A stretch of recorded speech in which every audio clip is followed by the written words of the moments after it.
Vanakkam. Good afternoon, ladies and gentlemen.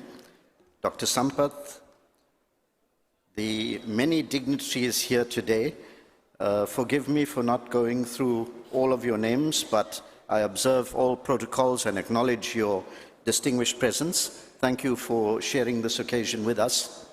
Dr. Sampath, thank you for inviting me to present here.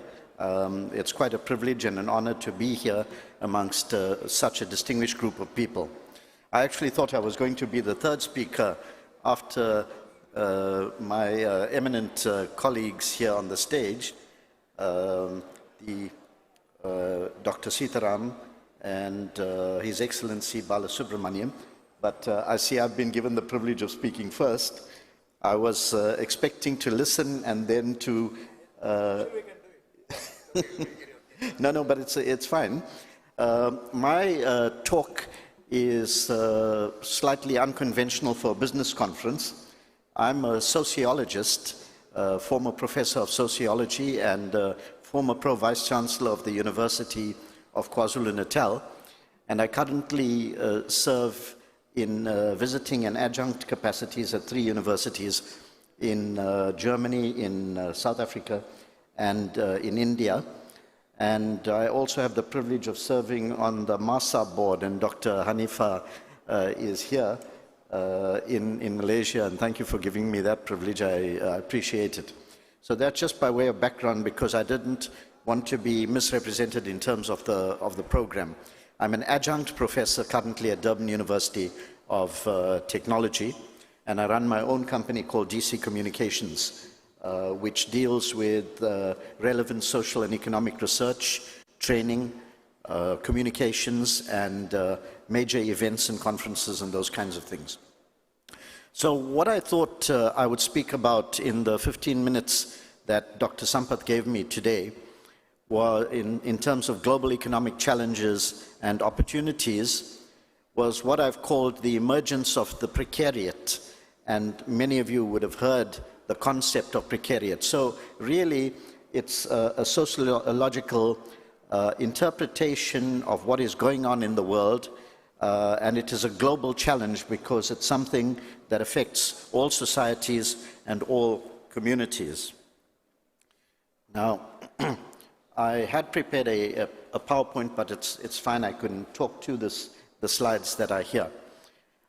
So what I want to do is firstly to talk about global economic and political challenges, then a little bit about neoliberal capitalism as it exists in the world today and as it affects us, and how it gave rise to the emergence of what is commonly known as the precariat, some of the results of the neoliberal policies, what is this precariat, what are the different parts of the precariat, what is happening in the global south very briefly, and the challenge that we face of building cohesive societies. And given the eminent and distinguished positions that most of you hold in government, in the private sector, in your own companies, I think the manner in which these can turn into opportunities may become evident as I speak. So if one looks at the world today, we heard Dr. Viswanathan earlier talk about social inequality. Probably the greatest challenge to societies the world over is the question of social inequality, and I'll touch on that a little bit just now.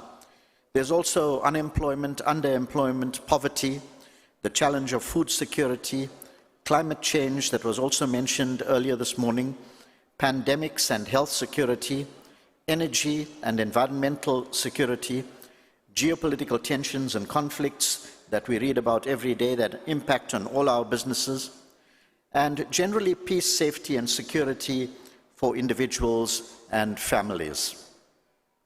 Now, all of those challenges are the direct result of what we call neoliberal economic policies that have shaped the New World Order since the 1970s, the late 1970s, and the early 1980s.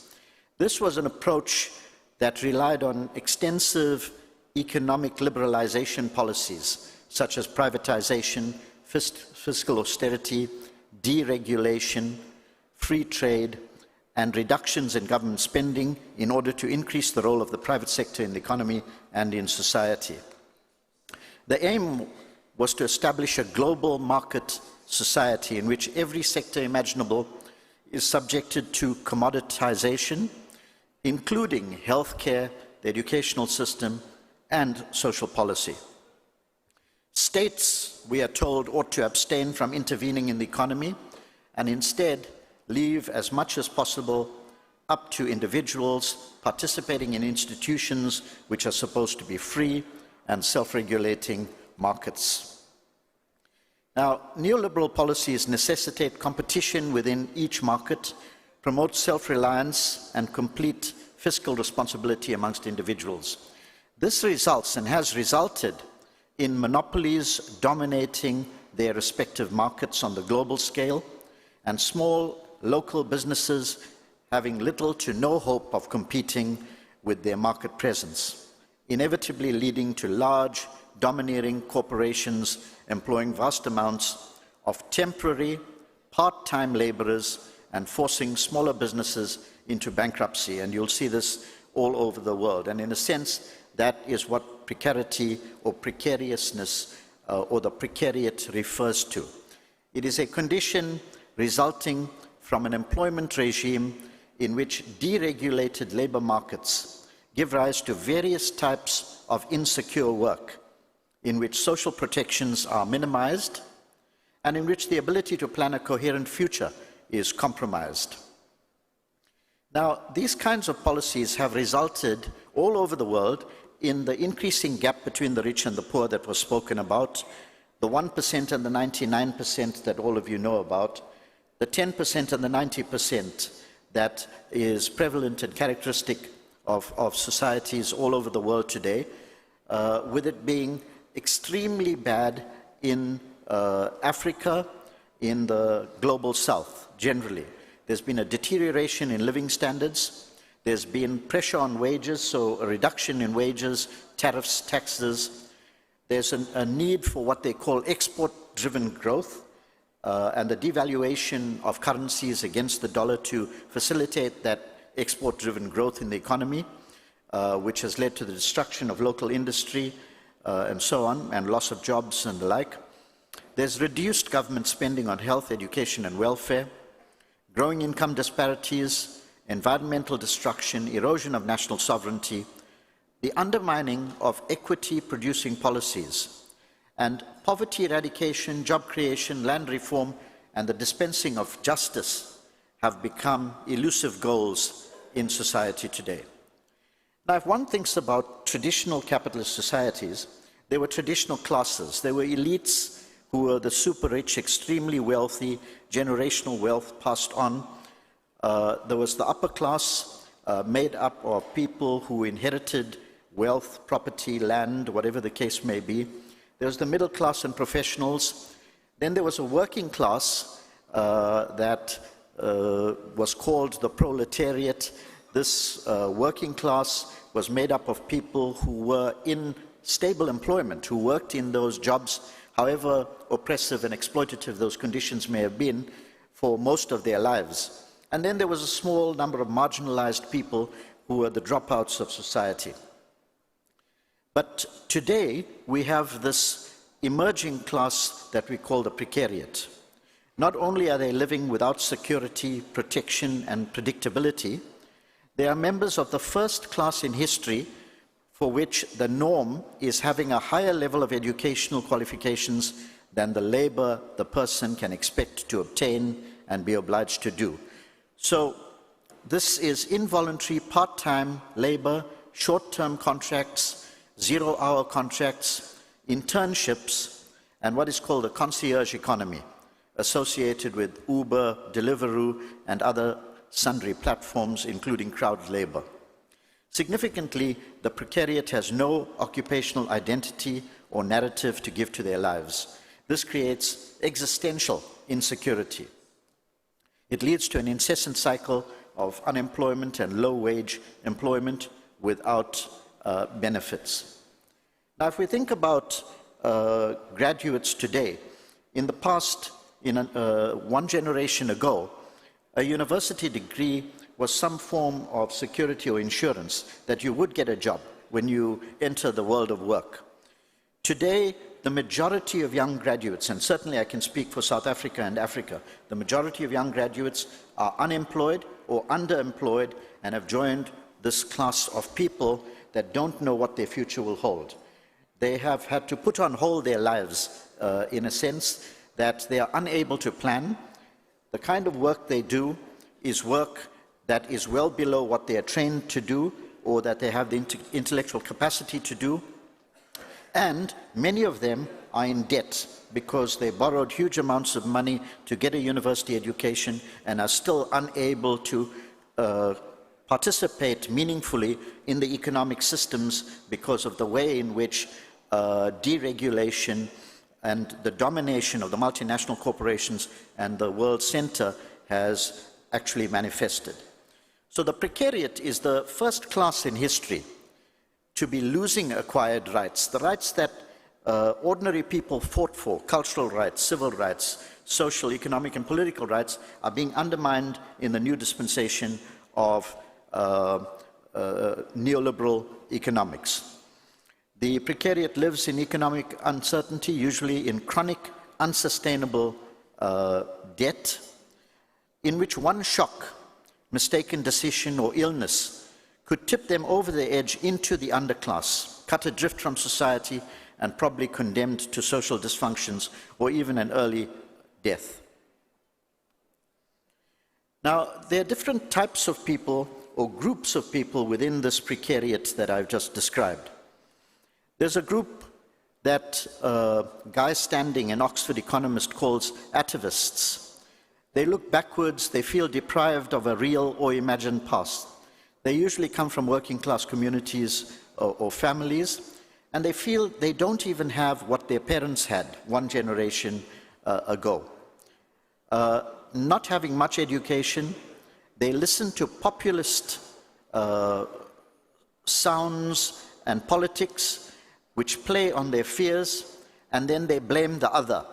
So migrants, refugees, foreigners, and some other group can easily be demonized, and the atavists then become other people who supported Brexit, for example, and Trump. And we see them in many contexts in Africa as well. I don't have too much time. Then you have the nostalgics. These consist of migrants and beleaguered minorities who feel deprived of a present time, a home, a belonging. Recognizing their supplicant status, mostly they keep their heads down politically, but occasionally the pressure becomes too great and they explode in days of rage. And then you get progressives. They feel deprived of a lost future. It consists of people who go to college, promised by their parents, teachers, and politicians that they will get a career. They soon realize they were sold a lottery ticket and come out without a future and with plenty of debt. They are unlikely to support populists, but they also reject old conservative or social democratic political parties. Intuitively, they are looking for a new politics of paradise, of utopia, which they do not see in the old political spectrum or in such bodies as trade unions.